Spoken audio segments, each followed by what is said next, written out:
Advertising executive Damien is a powerful man who has it all: wealth, power, and any woman he wants. However, he's also an awful person who treats women like objects. He lies to them to get them in bed, and in the morning, he showers them with gifts to keep them distracted so he can leave and never see them again. During a business party at a private island, Damien plays golf while his boss Fred does the negotiation. The CEO of Guinness wants to hire their agency, but his board has ordered him to get a company with enough female representation, and Fred's doesn't have a single female creative director. Fred gets really angry, but Damien interrupts their argument to say that the information is out of date and that he hired a woman as creative director last week. In private, Fred wonders why he hasn't heard of this new female director. Damien admits that he lied and that he'll hire one when they go back. Fred is proud of him and promises to make him CEO when he retires. Then Damien calls his assistant Ruby and asks for a list of their female creatives. Ruby starts reading the list and Damien chooses the first name just to make it quick. Meanwhile, Alex is told that the other creatives are leaving early for the pub, so she must finish their chores. Ruby approaches her to inform her that she has a meeting with Damien tomorrow morning because she's getting a promotion, although she doesn't tell her that she was chosen randomly. Alex hugs Ruby as she cries, explaining that she's been here for 20 years and after taking time off to raise her child, it was hard to come back and be surrounded by young people. In the evening, Damien gets a call from his mother and pretends he hasn't forgotten about her birthday, saying he's already on the way to the dinner party. The only reason he has a gift is that Ruby bought it in advance. At his family home, Damien is welcomed warmly by his mother, but his father and brother-in-law Chris aren't very excited to see him. It's clear that Damien has no connection to his family and quickly avoids his nephews. Meanwhile, Alex is having dinner with her daughter Charlie, who shares stories about her father dating young women now. She also reminds her mother to stand up for herself. Her parents may be divorced, but she's obviously very close to Alex.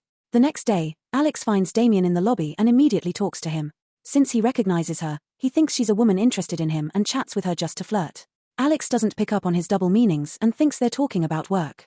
They split after taking the elevator, and Alex flirts with his old receptionist Felicity, who has been working there for 23 years.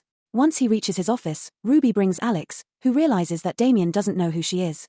Damien denies it and congratulates her on her promotion, swearing that he handpicked her himself. Then they attend the creative meeting to discuss Guinness' new campaign, since they want to increase their female market share. Damien explains he's brought Alex to help them with this, but when he introduces her, he doesn't even know her surname. The men start throwing ideas, which are all terrible because their stereotypes are actually made for men under the disguise of being for women. Alex wants to correct them, but they don't let her talk at all. At the end of the meeting, she smiles and agrees to avoid losing her job. After the meeting, a creative asks Damien if he's losing his job to Alex. However, Damien clarifies she's just there to cover themselves on the subject of the female perspective. Alex overhears this and calls him out, but Damien gets offended and claims she should be happy she got a promotion just for being a woman. He also spouts a bunch of nonsense about things being harder for men now. Alex tells Damien that he's the problem and quits on the spot. When she tries to leave, Damien follows her, calling her too sensitive and refusing to let her have the last word. Outside, Damien is so busy insulting her and trying to fire her that he accidentally crashes into a pole and passes out. Moments later, two female paramedics wake Damien up and offer him some medicine, but he assures them he's fine. On his way back, Damien sees a homeless man with a pigeon telling him that he'll never get out. In the office, everyone is dressing differently and stares at Damien, who doesn't notice anything. An employee calls him out for his clothes and he makes a joke, which is seen as rude. Then Damien asks Ruby for an ice pack, but Ruby tells him off. She also calls him out for entering Alex's office, so he assumes it's a joke and says he's fired her. At that moment, Alex enters the office, looking more confident and better dressed. She takes Damien's chair and he complains, demanding an apology. He's interrupted by Fred, who is dressed humbly and gives Alex her coffee before dragging Damien away while Ruby laughs. In private, Fred asks Damien if he's stressed because he's been promoted to male creative director. Damien freaks out and wonders what is going on as he walks around the office. Felicity is now the CEO, all the secretaries are men, and advertisements have men in underwear. A horrified Damien leaves the building and tries to get a taxi, but a female driver refuses to take him and throws a dirty comment. Men on the street are carrying babies and groceries, and they're in every advertisement in the area. Then Damien goes home, which also looks different. There are magazines for house husbands on the table, healthy food in the fridge, and books with their titles changed. Damien then turns on the TV and learns that the Pope is a woman too. A group known as Meninist protests on the streets, saying it's their seed, their choice. When a cat suddenly jumps on the couch, Damien gets scared and rushes to his family home, where he finds his nephews doing each other's hair while his mother and his sister Sunny are watching TV. After hearing Sunny fart, Damien goes to the kitchen and finds his father cooking. Damien freaks out again, causing his dad to cry. Afterward, Damien returns to the street and tries to recreate the accident several times to no avail. When he sits on a bench, Pigeon Man joins him and explains he also comes from the world where men are dominant, but he's been stuck here for 9 years. There was another man like them who was sent back after he reclaimed his position of power, and Damien thinks it'll be easier for him to do as well. The next morning Damien wakes up with the cat on the bed. When he takes the shower, it's too short for him because it's designed for women. On the subway, he has to deal with a woman rubbing her body against him. Meanwhile, Alex has custody of Charlie and a male maid who prepares breakfast for her. She reads in the newspaper that Saudi Arabia is finally allowing men to drive. At the office, Damien approaches Felicity and gets ready to flirt as usual, but she doesn't even know his name and scolds him before kicking him out. During the creative meeting, Alex explains that Guinness wants to start making wine for men, so they pitch ideas for ads.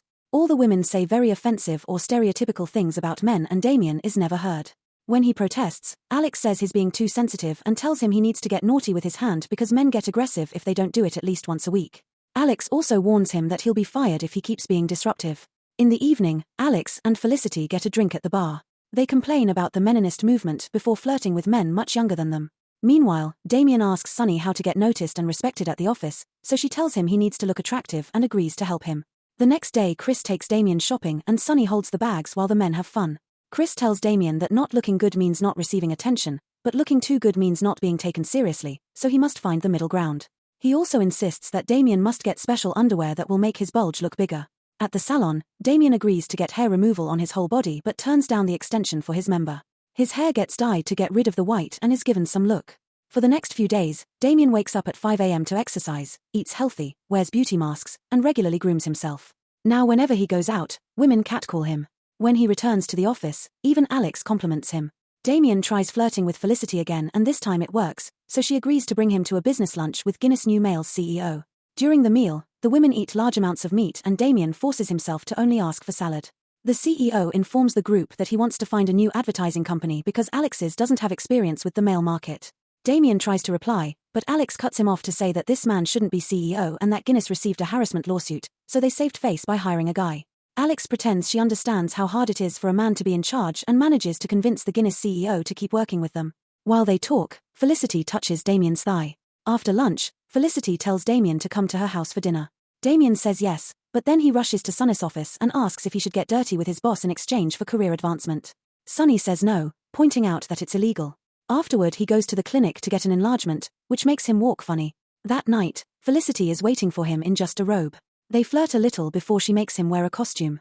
Damien ends up dressed up as a cowboy and doing a little dance for her, talking in a bad southern accent.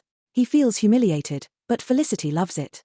Her excitement is so strong that it causes a heart attack, killing her. During the funeral, Damien tells Fred what happened. Fred is amused and says getting naughty can't actually get men a promotion, otherwise they'd already be in positions of power. Most of the men in the office got naughty with Felicity but it got them nowhere. Damien also learns there'll be a party at a country house to honor Felicity but he hasn't been invited. Later Damien meets with Pigeon Man again. Talking to him is so depressing that it inspires him not to give up. He travels to the country house and discovers that the staff leader is the Guinness CEO from his world. The man points out that Damien isn't on the guest list, but Damien convinces him that it's time for the Brotherhood to fight back. In the evening, Alex is shocked to find Damien ready for the party. He reveals he'll fight her for the CEO position, but Alex doesn't believe he can do it. During dinner, Damien keeps flirting with Glenda, the company's chairwoman in charge of choosing the person who will replace Felicity. After telling her how smart and progressive it would be to choose a male CEO, Damien plays a naughty song on the piano. Glenda is so impressed that he invites him to the club, and Alex announces she's joining them.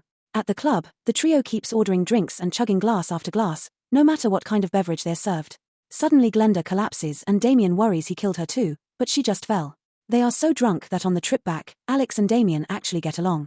At the house, they use Glenda's head to open the door and bounce her on the stairs when they take her to bed. The next day, the board asks its most important employees to share their ideas for the future of the company. Damien does his presentation first, talking about change and the importance of innovation. He finishes his speech by releasing a butterfly, which lands on Glenda's shoulder. The meeting is interrupted by Alex getting a call from Charlie, who chipped her teeth and can't find a working dentist because it's the weekend. Damien says he can help because he knows the best dentists in London and calls Sunny, whose insults are overheard by everyone. She agrees to see Charlie and Alex asks Damien to come with her, not wanting to leave him alone with Glenda. During the trip back to the city, Alex drives like a maniac and ends up with a flat tire. She pulls over and proceeds to change it while she keeps getting calls from her ex-husband. She explains he's a model who lied about being on the pill to trap her with a baby. When Alex keeps complaining about men and how she deserves the CEO position, Damien realizes how awful he sounded back in his world. After Sunny takes care of Charlie, Alex thanks Damien for everything and they both agree to go home since it's too late to return to the meeting. However, Alex rushes back to the country house, only to discover that Damien is already there. They start arguing, but they find the tension between them exciting and they end up getting naughty, fighting to be the one on top during the whole process. The next morning Damien wakes up and tries to sneak out, however Alex woke up first and is trying to sneak out too. They both agree that last night was amazing because it was like getting naughty with themselves. Neither of them wants a relationship and they're amazed by how much they have in common, making Damien realize this is the longest he's talked to a woman in the morning. When they're about to get naughty again, Alex gets a call confirming she's the new CEO. Damien gets angry because she didn't even do a presentation and starts ranting about the system that decides these things according to people's genders. Alex gets tired of him and decides to fire him. At the office, Fred and the other guys hug Damien and say a heartfelt goodbye. He sits outside with Pigeon Man and 2 birds land on his head. Meanwhile, Alex gets a party to welcome her as the new CEO. In the evening, Damien gets rid of the birds before visiting his family. Chris helps him clean all the pigeon poop and tells him he has an idea. The next day, they see a lawyer who declares that the CEO vetting process was fraudulent and that Damien was fired under wrongful termination, so it's possible to get his job back. He warns them that this may get ugly but Damien wants to do it anyway, so the lawyer asks him for anything they could use against his bosses. When the company learns that they're being sued, Glenda says this is why they don't hire men. Her mood gets worse when she learns that Alex got naughty with Damien. Soon the company loses a major client and rumors say more may follow. However, the lawyers haven't used Alex's dirty secret for some reason. A very confused Alex runs to Damien's house and wants to know why he isn't using their dirty night against her, but Damien only says he doesn't know. At that moment she gets a call from Glenda, who announces that Damien is the new CEO. However, Damien freaks out, saying he isn't ready to come back. As he yells at the sky that he doesn't want to return to his world yet, Damien slips on the wet ground and hits his head. When Damien wakes up, he finds himself back in his world. He runs to the office and hugs Felicity, delighted to see her alive. Then he tells Ruby that she deserves a promotion and promises to take care of it later, but now he needs her to find Alex. When Fred asks him to check the campaign models with him, Damien turns him down and says he should be ashamed of himself. Ruby then gives him Alex's address, so before leaving, Damien apologizes to everyone in the office including the cleaning lady, who happens to be Glenda. Minutes later Damien knocks on Alex's door and notices that the cat lives here. Charlie opens the door only to close it again when she realizes who Damien is. Next Alex comes to the door, but she closes it on his face too. Damien starts yelling an apology, so Alex comes back and he admits her campaign ideas were brilliant, even quoting her ideas. Alex decides to make some requests and Damien says yes to everything, which convinces her to come back. Months later, the Guinness campaign is an absolute success and their sales are constantly on the rise. Alex wins an award for it and appears in a magazine. Meanwhile, Fred ends up in the other world with Pigeon Man. Make sure to subscribe and turn on notifications so you can watch more videos like this. Thanks for watching.